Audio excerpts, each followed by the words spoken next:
And we kick off this evening with a look at the cinema. I'm not a complicated man.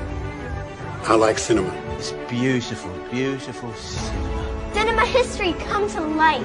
I found my solace in the small cinema I went to every Thursday night. I'm a professor of cinema. I go to the cinema for the stories. There was no competition between the cinema and seminar. I mean, it's not within the realm of conventional cinema. And now, here's Pace and Johnson with a cinema review.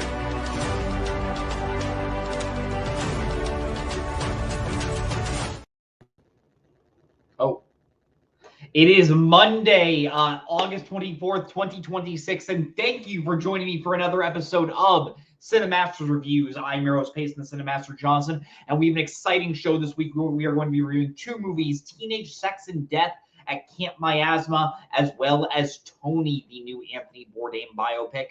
I say we jump right into this week, starting with the first movie we're going to be talking about, Teenage Sex and Death at Camp Miasma, directed by Jane Schoenbrunn. This is the third film from Jane Schoenbrunn. They have directed We're All Going to the World's Fair back in 2022, I believe. No, 2021, I believe, as well as I Saw the TV Glow in 2024. Their mantra is they always just like to tell stories about like modern trends. It seems like they started telling stories about modern trends on the internet, and now they sort of transitioned into telling stories about just movies and pop culture consumeration. Consumeration, that is not a word. Consumption in general. Teenage Sex and Death at Camp Miasma is about the long-running fictional film franchise, the Camp Miasma franchise. It is essentially a riff on the Friday the 13th franchise, and just like that franchise, it is a slasher series that started out in the 80s, started out really popular with its first couple entries, and as the years have gone on, there have been many entries in that franchise, some good, some bad, but right now in 2026, the Camp Miasma franchise is kind of dead in the water, and studios are looking for the opportunity to try and reboot it. The Miasma franchise features the serial killer known as Little Death. The lore of Little Death is this character was someone who their parents raised them as both a boy and a girl simultaneously, so they have a lot of like gender ambivalence to them. It's really interesting. They also have a giant like air vent on their head. Really cool design, but the original Teenage Sex and Death at Camp Miasma, the original Camp Miasma film is a little problematic in the way that the film sets it up. So studios are trying to find a really great way to essentially tiptoe around those problematic aspects. So what do? They hire a queer filmmaker, Chris Williams, played by Hannah Einbinder, and she is the one that has made a cool independent film. So in this world, the big studios are snatching her up to make a big budget film, and before she makes it, they want her to go and interview Billy Presley, played by Gillian Anderson. Billy Presley was the star of the original Camp Miasma film that never came back for the others, and they just want them to go and have a conversation and maybe see if Billy can pitch Chris some of her ideas, and maybe if they could get Chris to appear in the rebooted film.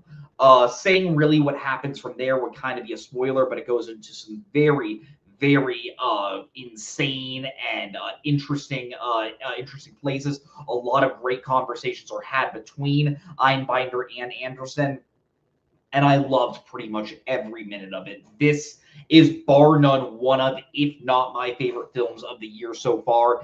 And as someone who really liked We're All Going to the World's Fair, I loved I Saw the TV Glow. I think this is Schoenbrunn's best film thus far, and I think it truly proves that Jane Schoenbrunn is one of the most interesting new filmmakers of their generation, and I cannot wait to see any films they make in the future. But with Teenage Sex and Death at Camp Miasma, I think what makes it work at such a fundamental level is in a one-sentence thesis.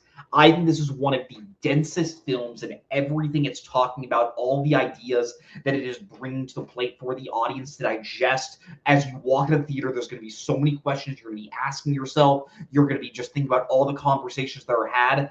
At the same time, it can be enjoyed in the most like bare bones, like lizard brain way of, oh, this is a cool horror movie with some really cool visuals, some really cool music, and some really fun scenes, and you can still walk away having such a good time. But it's when you sit down and really think about what it's saying that you will appreciate everything of what Schoenbrunn is sort of making a statement for this film.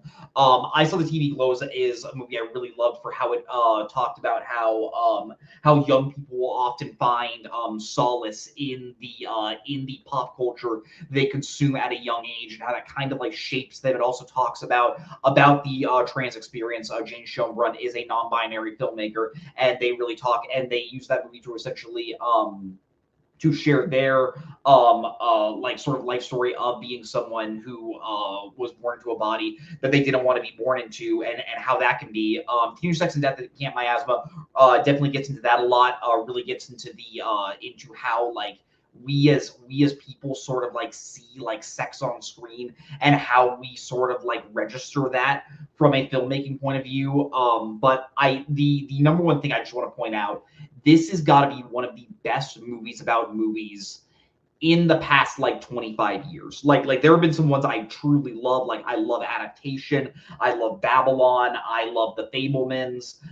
Many great movies about movies. I think this has got to be one of the most present and one of the most like just truly relevant films I've seen in a while, where like I feel like every single day I'm hearing news of, oh, this studio wants to reboot this movie from, usually it happens around the 1980s, because that's the era that we still have the most nostalgia for, or at least studios think we have the most nostalgia for. And you'll often see them be like, well, if we're going to reboot it, how do we like take those like troubling aspects of those films that maybe people gravitated to, but now if you release them now, people would have a lot of issues with, and how can we make them more relevant?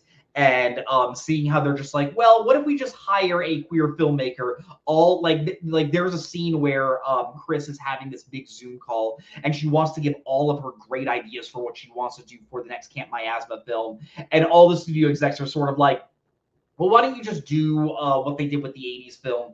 And that should work. At the end of the day, you are a queer filmmaker, and I think people will be okay with the fact that if it comes from you, you're essentially giving this movie their seal of approval, and you're giving the whole franchise their seal of approval. Just the hypocrisy there. And with Jane Schoenbrunn being a non-binary filmmaker, it really makes you think, like, has she been in the rooms for these meetings? Has she been I'm so sorry. Have they been approached about being being approached to be the helms person for a rebooted big franchise entry in a long-running horror franchise, whether it is a Friday the 13th movie or a Nightmare on Elm Street movie. I feel like Jane is talking with a lot of like unnamed sort of like personal backstory with this film, and they put a lot of themselves into the character of Chris, and I think that's really, really relevant. I think also the way how this film comments on how sex has been just sort of like how like the evolution of sex in movies in general has sort of evolved through time in the media is very, very very fascinating. Where if you go back to the 80s, nudity and sex was just everywhere in every blockbuster you see. I don't think you could think of like a single like big mainstream comedy or horror film of that time that doesn't have like a woman getting naked, and that was unnecessary at the time. But now you compare it to now, where movies, like everyone sort of comments on this, mainstream blockbusters are kind of like sexless in a way, and like, do people want that back? Is it okay to admit that you want those elements in your movies again? And the movie puts the audience member in a very fascinating point of view. Like, it makes you ask these questions like, am I a creep for enjoying this? And I really, really enjoy that. There are many scenes where you see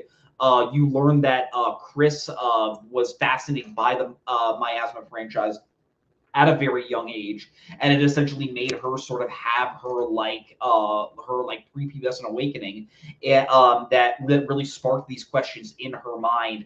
And when she meets Billy Presley, she admits like, hey, I'm someone that's never been like that experience when it comes to sex, when it comes to relationships. And as you might expect with this being a Jane Schoenbrunn film, some certain elements sort of like spark up there, and really, really fun to see that. But yeah, I really love the just how this movie talks about how sex has been used in films of the past, and how it's used here is really, really wonderful. It's not afraid to show that stuff. There are two major sex scenes in this movie, and I think both of them are very, very relevant to the plot. There's this one scene where we are seeing like footage of the original Miasma film, and we see this young girl essentially have sex with someone who is with a guy who's much older than her, and it does. Jane Schoenbrunn does this really great job where they zoom in on the air vent on the ceiling to really just sort of show like this is the point of view, and it just shows like, wow, for a lot of like young females, they do sort of like disassociate during their first time, and it really just shows you like, wow, sex was really like portrayed in a really like toxic way in those old 80s films. And I really love how Jane comments on that. I think the lead performances from both Hannah Einbinder and Gillian Anderson are wonderful. I have not seen Hacks. I know that's sort of Hannah Einbinder's big break as an actress. I think she does a great job she could have played this character as a very meek character of just this like nerdy film fan that like has this big ambitious goal for what they want their film to be. But the second we meet Chris, she's someone that is very optimistic, very like happy, like very much wants to share her voice for what her film can be. And the way how she sort of plays off Billy, like when you first meet Billy, you're immediately like, is Gillian Anderson going to end up killing Hannah Einbinder in this film? And I won't say what happens, but there's this immediately like something's going on, and I think Einbinder brings a lot of comedy there. Just like I'm intrigued by what Billy Presley is saying, but man, am I scared for what could be with me just being in this cabin alone with her. I think she plays off those scenes really well. I think she plays off very well with Sarah Sherman, who plays her agent very well. And yeah, Gillian Anderson, probably most well known for The X-Files. She plays like this big, like sort of like what you would expect a young scream queen from the 80s to be now as an adult actress. Jamie Lee Curtis not really withstanding, but just like she plays all of her lines like she's still acting in an 80s film, where she says it with like this like very like huge breath of like, I knew you would come to see me, Chris, or oh yes, you're one of those woke filmmakers, and just all the humor there. It is a performance that I could see being very grating, but I think Gillian Anderson adds just the right amount of energy. This is going to sound like high praise, but it's mentioned in the film. Her performance reminded me a lot of Gloria Swanson in Sunset Boulevard, where in the way how Gloria Swanson felt like a silent film actress that is just living her everyday life. This feels like what an 80s scream queen would be living her everyday life, knowing that she didn't really act much outside of that film. When she did leave the franchise, she didn't get too many opportunities because, as the film shows, this role unfortunately sort of like put her in a corner in her career, and she couldn't like get out of it. And that happens to a lot of the big 80s scream queens of that time. Think of Heather Langenkamp in Nightmare on Elm Street. Didn't really do too much outside of that character of Nancy in Nightmare on Elm Street. But yeah, both Einbinder and Anderson are excellent. There was a lot of mystery that goes into this film, whether it's the conversations that these characters have, whether or not Little Death really was a real character that still haunts the Camp Miasma filming location, which is where most of the movie takes place, what really is going on. And I will say this movie does a great job of answering just the right amount of questions. It's not a complete like, oh, it leaves you totally in the dark by the end. You know exactly what's been going on. At the same time, there's still a lot of questions you might have. And I think one of the satisfying things about this film is I don't entirely know everything of what it's about. I can't quite get Jane Schoenbrunn's complete vision through my head, but I'm so intrigued to watch it multiple times to really see like every single little detail, every single idea that Schoenbrunn was putting into this film, because I can tell it's so dense and it's so satisfying to watch. And part of the reason why it's so satisfying is because from a technical level, this film is unbelievable. there are a few scenes that are going to go down as some of my scenes, not only of the year, but of the decade. There is one scene where we see Little Death essentially make their big killing spree in the original Miasma film, and the way how it's filmed, I won't spoil what song it's done to, but it's an incredible use of music, how they use like the CGI blood, and you get the idea that like, okay, CGI blood was added into these films throughout the time, so it does make you think like, why is there CGI blood in the original 80s film? But I do digress. It's a really great scene, and just the like gorgeous backdrops when they are out just on like out in the forest, and just all the like colors. The color pink is used so well in this movie to establish such a great aesthetic that it really is just sort of like a stylistic masterclass. I think this is easily Gene Schoenberg's best film as a technical filmmaker, and I think it is just one of the most satisfying movies to look at in terms of films this year. But yeah, the more I think about it, the more I just really appreciate every single thing that Teenage Sex and Death at Camp Miasma was giving me. The ideas are fascinating. How it relates to film, how it relates to sex, how it just relates to just everything that I think we are just sort of experiencing as everyday people. I think it's so unbelievably well done. If I were to rate this movie on a scale of 0 to 10 videotapes, I'm going to go high, but I really stand by it. I'm giving this a 10 out of 10. I think at this current moment, I really do think this is my favorite film of the year so far. I think it has two unbelievable performances. I think it has I love all the ideas it's commenting on, and it just looks really, really great and sounds amazing. And it is an ode to the old slasher films of the 80s, but also feels like an unbelievable film and comment on that on its own. This is my favorite Gene Schoenberg film thus far. I would highly recommend you go see it in the theater immediately. This is one of the best films of the 20s so far for me. I cannot wait to revisit it when I do have the chance. I don't know why the videotapes are not showing, but hopefully I can fix that soon. But 10 out of 10 for Teenage Sex and Death at Camp Miasma. But I say we jump right into our second review of the night, that being Tony, directed by Matt Johnson, the second 2026 film directed by Matt Johnson. He also directed Nirvana, the band, the show, the movie. One of my other favorite films of the year so far.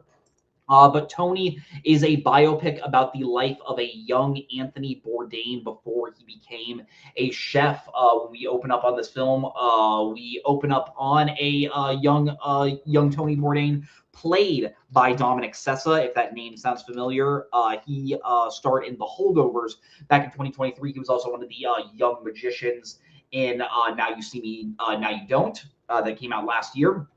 But yeah, Tony is a student at Vassar College, and he is really looking forward to joining a writer's fellowship in the summer to essentially leave Massachusetts, to leave New Jersey. And he doesn't end up getting that fellowship. So instead of just waiting for the next school year to start, he decides to follow a girl that he met up in Vassar College. The girl, what's her name? Nancy, played by Amelia Jones, probably most well known for Coda. He decides to follow her down to Massachusetts, to Provincetown, Massachusetts. There, he ends up losing his money, so he ends up taking a job, or essentially being given a job reluctantly by an unnamed chef by the name of Antonio Banderas. An unnamed chef played by Antonio Banderas. And while working in the kitchen, he forms a friendship with many of the other chefs that work there, and eventually learns that maybe writing isn't necessarily his calling, but maybe it is working in a kitchen. Obviously, if you know Anthony Bourdain, you know that he does essentially grew up to realize that food is his major passion and calling card as a person. But yeah, I think Matt Johnson is one of the more interesting people to hear talk about the filmmaking process in general. And I think Anthony Bourdain is just one of the most interesting people to listen to talk about just life in general. I haven't read his book, Kitchen Confidential, but I really, really want to, because just everything I hear about Bourdain, he just sounds like a fascinating guy, never one to shy away from the struggles that he had as a human being. This movie does get a little bit into that, maybe not like as much as you might hope it gets into that, but it definitely shows that, hey, this guy was a hardcore drug user, and this film does show like the start of that. But I think the number one thing this movie does so unbelievably well is the fact that it that instead of focusing on Anthony Bourdain's life from cradle to grave, it is just about one specific moment of his life, really just a couple of months, that essentially sort of opened his eyes to the world and made him realize what his true calling in life was. I think so many biopics that do the cradle to the grave thing always feel very run of the mill. They really got to hit all the major biopic tropes of, hey, here's every single character that was important to this guy's life. Here's every single iconic moment that happened in this person's life. And it really just feels like we're just sort of like playing the greatest hits. This one just saying like, no, it's going to be this period of the time. We're going to fictionalize some certain things. We're definitely going to dramatize certain things. Not everything is going to be 100% accurate, but we are going to get the essence of this character's life, and we are going to show you why this moment in particular was so important for this figure. I think that's really well done. I think Matt Johnson handles that in a very, very appropriate way. I think another thing I really loved is this film doesn't shy with how honestly kind of miserable of a person Anthony Bourdain was, specifically at this young age. Bourdain as an adult never shied away from the fact that when he was a young kid, he was an asshole, and he was just the most pretentious, like, full of himself douchebag you could imagine a young 20-something would be. I don't remember his exact. Okay, 19 years old is how old Tony is in this movie, and just like the certain things he says of just like, yeah, I'm pitching this book is essentially going to be a metaphor for what if George Orwell and Jack Kerouac had a conversation for each other. Like, you just want to punch this guy with every single line he says, and Dominic Sessa plays that brilliantly. Sessa is genuinely the perfect person to play a young Anthony Bourdain, where not only he looks a lot like Anthony Bourdain, he just looks like maybe like 20% more good looking as Stavros, who is also in this movie, a comedian I really love.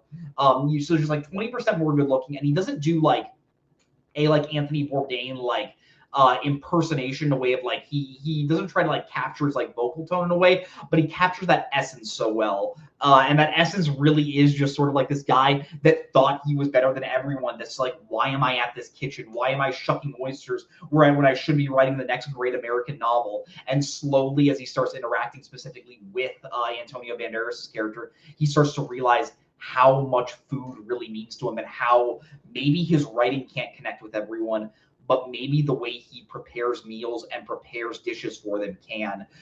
This movie, I've always held the opinion that there are a few things that I think connect human beings as much as like good food does. There's a reason why going out and getting something to eat with your friends is such a great like communal thing, because it's just something that sort of like connects us. It's like it is maybe the easiest way to relate to someone on a just pure like bare bones level, and this movie really gets at that. Like, there are scenes where you'll have Tony and Banderas. I'm just gonna call it Banderas because the character doesn't have a name, because apparently from what Matt Johnson says, this character is like an